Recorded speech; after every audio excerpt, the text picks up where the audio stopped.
La voce yon fleur mwen content. La voce yon fleur mwen armé. Bon loua mwen parle ba ou.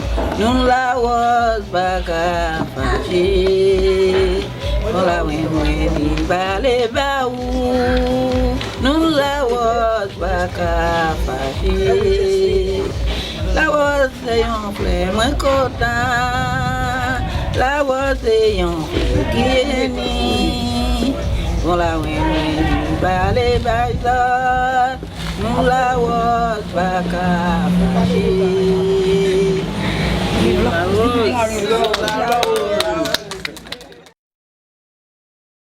Hotel family, this is Brother Umoja. We're here in St. Lucia.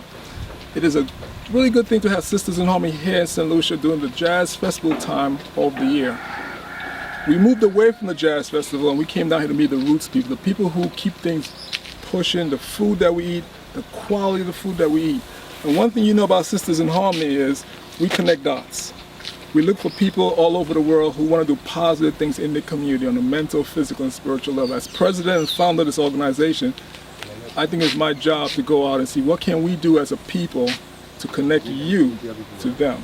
So what you're going to see today, Dr. Walls is going to interview a few people from the community of the Rastafari people family, what they're doing to keep things natural, grow things natural, and move things to the next level. So if you like what you hear and you like what you see, get your pen and your paper. We're going to give you some emails, some websites, so you can come to St. Lucia and you can meet them. Instead of listening to me and watching her, you can come and do the same thing down here, because you know we're one family, one destiny, and what we're going to do here is show you, if you are really interested in becoming part of nature and being back to the roots and being to the natural, taking care of yourself internally, mentally, spiritually, how can you do this for yourself? So stick with us as Speaking to Harmony, Sisters in Harmony, Dr. Walls and friends show you another side of St. Lucia you will not see at Jazz, but it is part of St. Lucia, the culture that my grandparents reared me in here in St. Lucia. So peace, hotep, and we'll see you soon.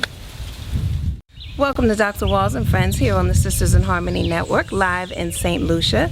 And we are at the Sankofa Rainbow Roots Farm.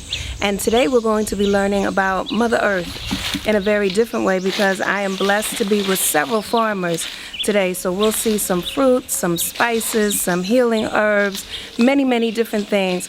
You know, as Queen Mother just told us, the best things in life are free. And so now it's time for us to take a look at what Mother Earth has provided for us to help us heal, to help us grow, and to help us be as healthy as we can be. So let's meet some of the farmers now. The King Farmer. What did tell the people your name? My name is Mandub. Mandub, all right. Welcome. And Eli.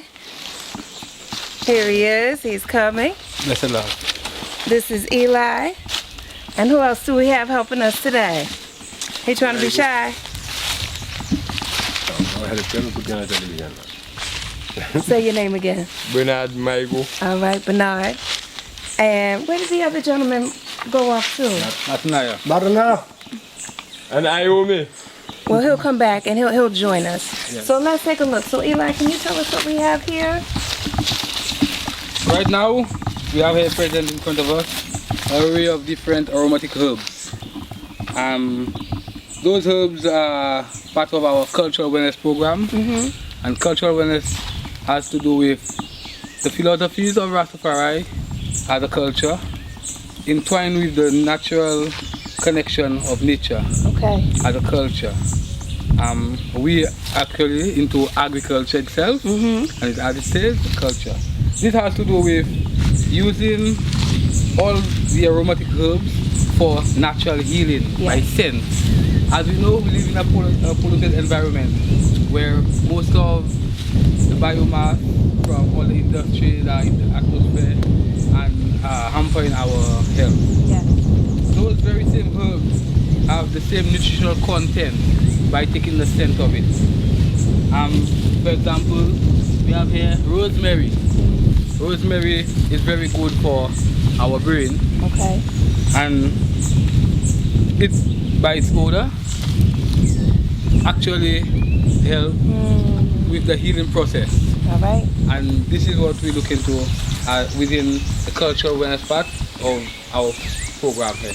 And I'm so glad that you said that, because many times I know in the States we just use rosemary for cooking, and we're not taught that just the aroma of it has a healing essence to it as well. So I'm glad to hear that piece. Further, we have what we call oregano. Oregano is mainly used within food for cooking. Okay. Also family to the godite and very aromatic. So maybe you can have a pinch of any of the leaves. Pinch? Yeah. All right. And one thing that the other gentleman told me is that it's important that you don't take a lot, you just take a pinch, because you don't want to waste what you don't need. That smells good. I'm about to have me a little meal here. And just by the intake of the aroma, you're actually getting all the nutritional benefits of it. Wonderful. Most of those plants carry a various amount of minerals and vitamins, and through the scent, you actually get that same healing process. Wonderful. We say Panadol. Now that one I haven't heard of before. What, Panadol? Panadol is for, as we actually, a lot of persons use the normal aspirins and Panadols on the shelf. Okay. This is the actual plant I believe it's extracted from. And it's actually for pain relief. Okay. Yes. Okay. And I also know back there, and I have a friend, one of my girlfriend's mother, I understand there's some patchouli over here as well? Yes, there's patchouli. Referred to as a cure for all.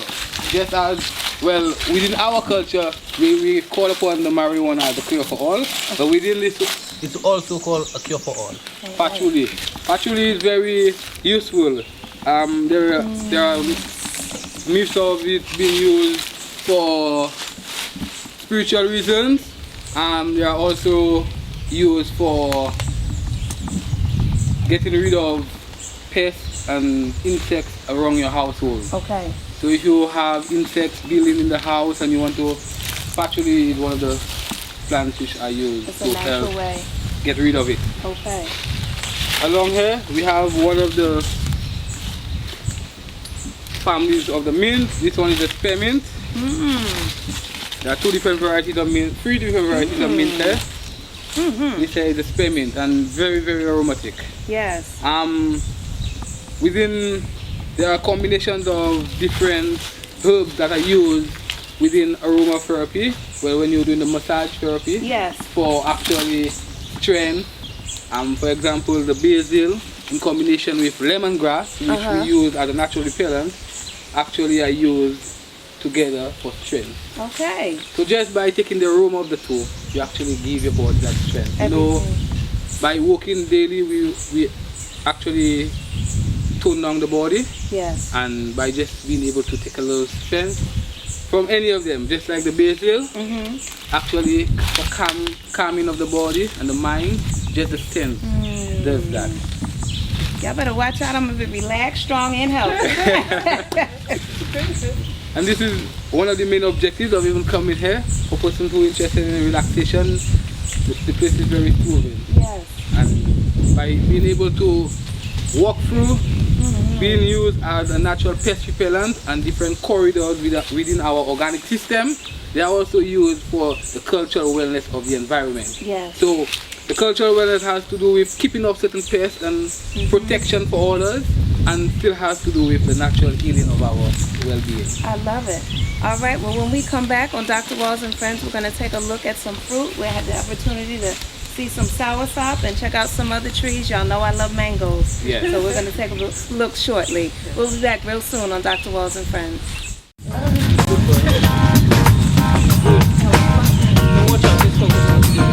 Yeah. I do it all the time.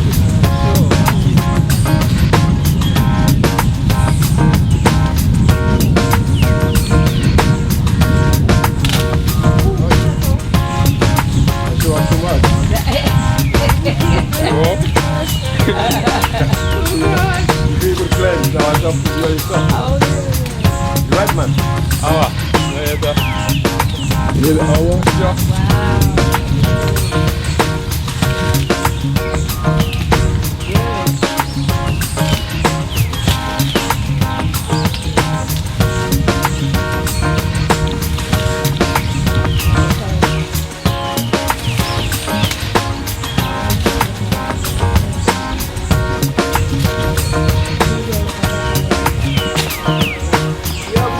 Hey,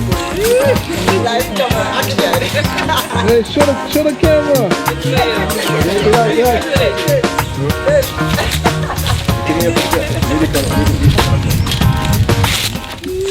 Look at this. So this is the soursop.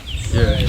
And the soursop is good. We know that it's good for fighting cancer. Right, right. What other health properties? For sleeplessness. Oh, really? Yeah.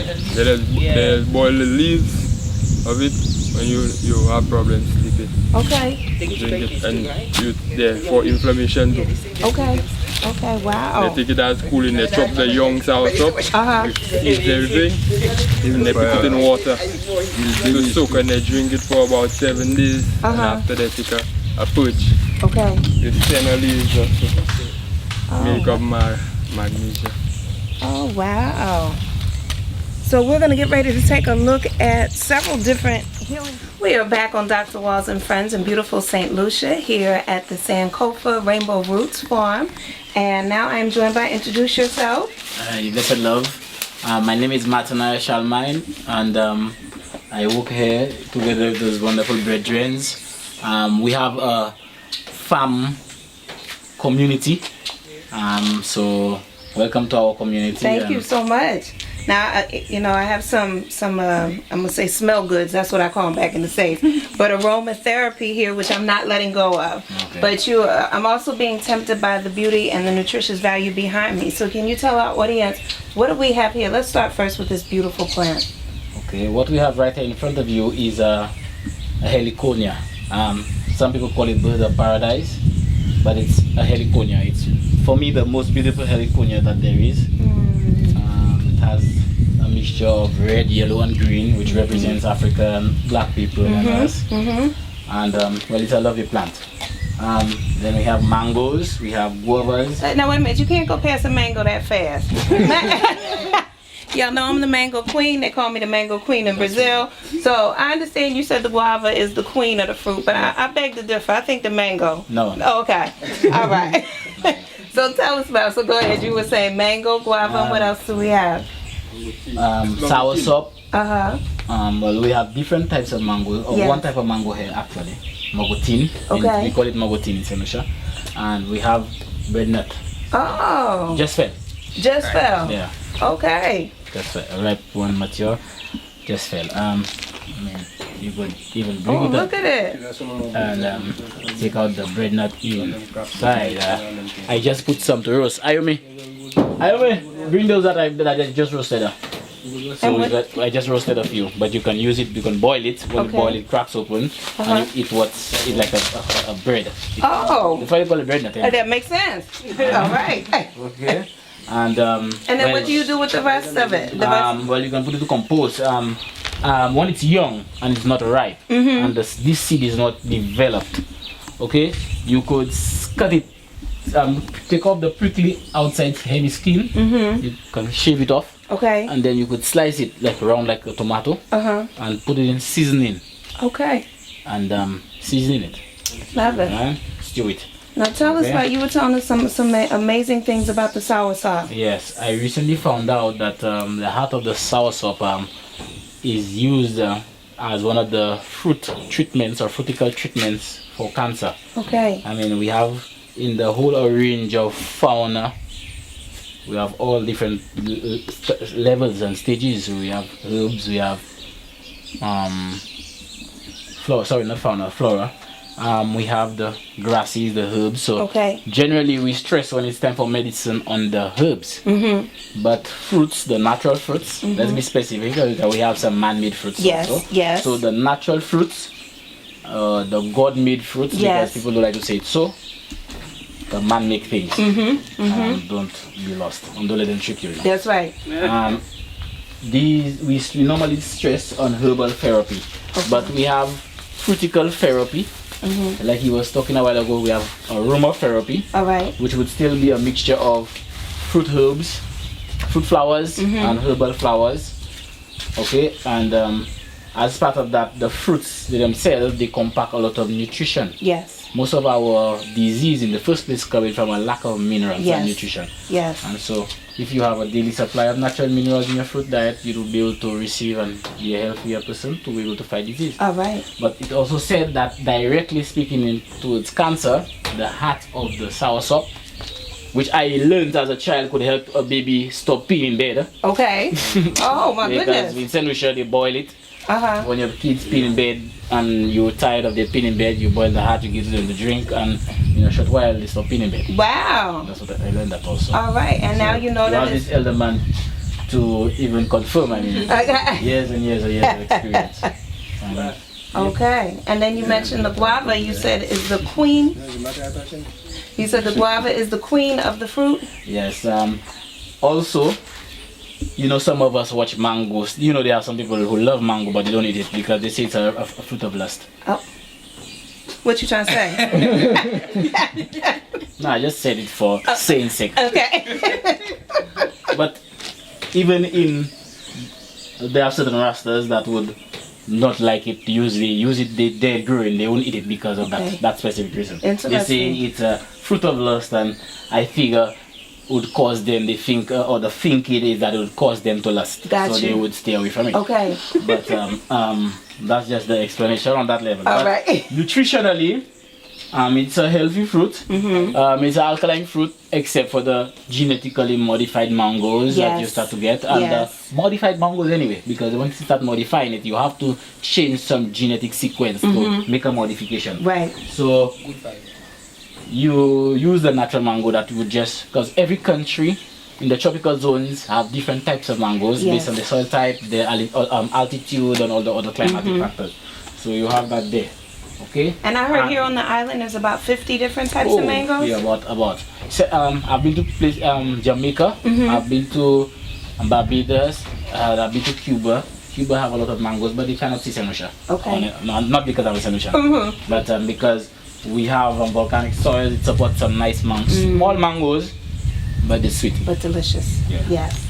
Okay. And to the guava, she's the queen of fruits, or she's known in the science world as the queen of fruits because she have the most amino acids. Yeah, she has 17 amino acids. Wow. 17. Guava has 17 amino acids. Some literature will tell you 15. Okay. And some say 17.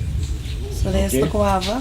And you said calcium, a lot of calcium. And a lot of calcium. It has more calcium than carrot. Really? Yeah. Guavas has more calcium than carrot. My goodness, I had some guava juice this morning. And in St. Lucia we have this white guava. And then this the red, more acidic type natural, or we call local guava. Okay. And this guava is red. And it is known to be a, I don't know, I saw one there, I don't know if you like to get it.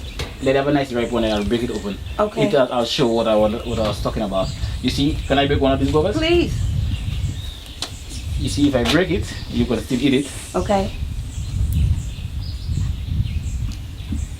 It's white. That's stable guava. All right. Okay, it's white. Okay. Now, according to the literature explaining the difference between the two, this guava has more vitamin A, and this guava has more vitamin E. Okay. Yeah, that's one of the differences. Wow. Yeah. Nice catch. And it's red. Look at that. Okay. All right, so we have the white guava and we have the red guava. And you said the white has more vitamin A. More vitamin E. Okay. And then those are your roasted breadfruit? And these are roasted bread nuts. Bread nuts. Or châtaigne. Châtaigne? It's patois. Creole. Okay. Yeah. French Creole. Got it. And then you can break the shell and you could have a taste. She doesn't have Lucian fingers. I'm getting them. I need a couple more days. Cameraman? And there it is. Any for you to taste? Yeah, sure. My look. This one take me back to my grandparents. Wow. My mother used to love these. So you boil it, or I love it roasted. It could have been a little bit better roasted. it was just a fast roast. So it's not even, then the fire wasn't, it's a small little fire. Okay. The fire wasn't complete, just to give you a taste. That's delicious. Thank you. All right, so. They're in the chestnuts family, right? Yeah. No, chestnut. No, they're not. They're in the same family, the breadfruit. Breadfruit? Yeah. Okay. And some of that? All right, you need me to And you close only out? get them in the tropical zones. This is another specific example. Specific. Okay? The latitude it ranges is very low. I don't think it passes.